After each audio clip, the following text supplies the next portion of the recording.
V dnešnej lekcii si poviem niečo o aplikácii menom Instagram a o jeho základných funkciách.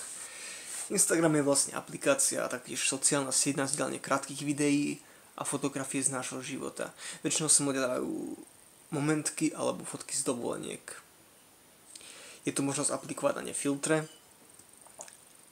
a rôzne efekty, vďaka čomu fotky vyzerajú profesionálnejšie, krajšie a umeleckejšie. Takže si otvoríme Instagram. Môžeme sa prihlásiť buď prostredníctvom mena a hesla, alebo vďaka Facebooku. Tentokrát si dovolíme meno a heslo, keďže Facebook nemáme.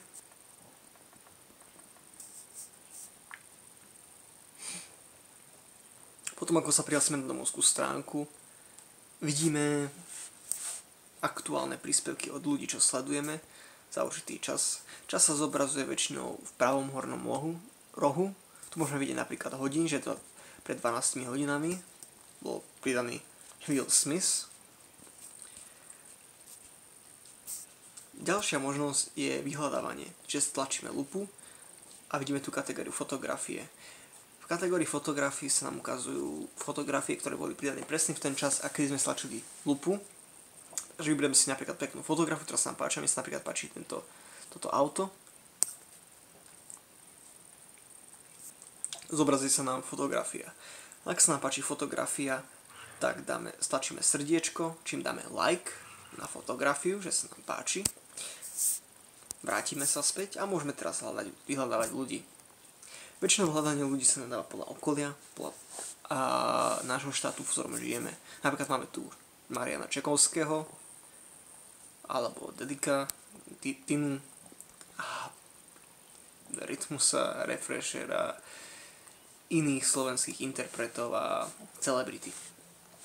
V strede je možnosť fotografie, ale tomu sa teraz nebudeme dostávať, tomu sa dostaneme až úplne neskôr.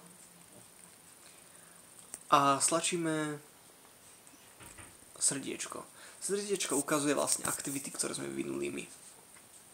Momentálne sme nič nedali na Instagram, takže nám nič neukazuje. Ale taktiež tu máme following, čo ukazuje, čo urobili tí ľudia, ktorých sledujeme. Ako napríklad demotivácia, ak sa páči fotografia, alebo Lokal TV, čím prispelo. Je tu taktiež možnosť nášho profilu. Môžeme tu vidieť náš profil, lenže vzhľadom k tomu, že sme nič neprispeli, tak tu nič nemáme samozrejme. Je tu čo sme prispeli, koľko mám príspevkov, koľko nás ľudí sleduje a koľko ľudí sledujeme my. V pravom voľnom rohu si môžeme zvoliť nastavenia profilu. Je tu možnosť nájsť priateľov cez Facebook alebo iným spôsobom nájsť kontakty a taktiež kamarátov si pridať. Potom je tu účet. Je tu upraviť profil, zmeniť heslo a nastaviť si súkromný účet. Súkromný účet znamená vlastne to, že nás môžu sledovať ľudia iba tí, ktorých schválime.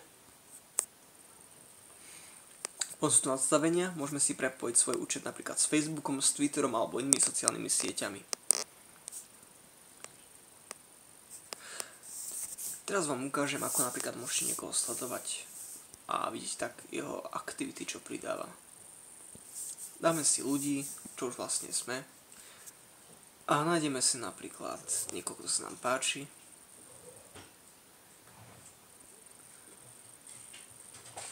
No, je napríklad Selenu Gomez, klikneme si na Selenu Gomez. Ako môžete vidieť, tu je jej profil, vidíme, koľko ľudí ju sleduje, tu až 24 miliónov ľudí.